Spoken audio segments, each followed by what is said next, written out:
একজন স্ত্রী তার স্বামীর মৃত্যুর পর 4 মাস 10 দিন পর্যন্ত তিনি ইদ্যত পালন করবেন, শোক পালন করবেন। কয়দিন? 4 মাস 10 দিন। এই সময়টাতে তিনি প্রথমত বিবাহ শাদী করবেন না, কারোর সাথে বিবাহ শাদীতে বসবেন না। আর যদি তার গর্ভে কোনো সন্তান থাকে তাহলে সেক্ষেত্রে সন্তান প্রসব হওয়া পর্যন্ত এই বিধান চলবে, 4 মাস 10 দিন না।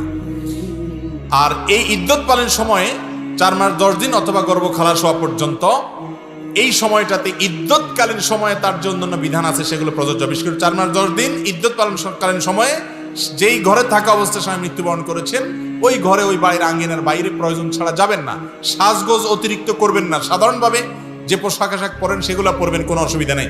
অনেকে মনে করে সাদা পোশাক পরে থাকতে হবে, না, এমন কোনো কথা নেই।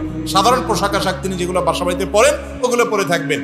আর স্বর্ণ গহনা, আলাদা করে কোনো স্বর্ণ গহনা পরে সাজগোজ করবেন না। কারণ হাদিসে নবী করিম সাল্লাল্লাহু আলাইহি সাল্লাম স্বামী মৃত্যুর পর স্ত্রীর জন্য যে কাজগুলো করতে নিষেধ করেছেন তার ভিতরে হলি এবং এই অলংকার ইত্যাদি এগুলো সে ব্যবহার করবে না। অনেক ওলামা ইকরাম অবশ্য বলেছেন নাকে যেগুলো আগে থেকে আছে, ছোটখাটো শরীরে যেগুলো আগে থেকে আছে সেগুলো থাকতে পারে, নতুন করে কোনো গহনা ইত্যাদি পরবে না। কিন্তু অন্যান্য ওলামা ইকরাম হাদিসে সাধারণভাবে অলংকার না পরার ব্যাপারে নবী করিম সাল্লাল্লাহু আলাইহি ওয়াসাল্লাম নির্দেশ করেছেন। সেই কারণে বলেছেন যে অলংকার, হাতের বালাটা এগুলো খুলে রাখবে এবং শোক পালন শেষ হলে তারপর তিনি পরবেন।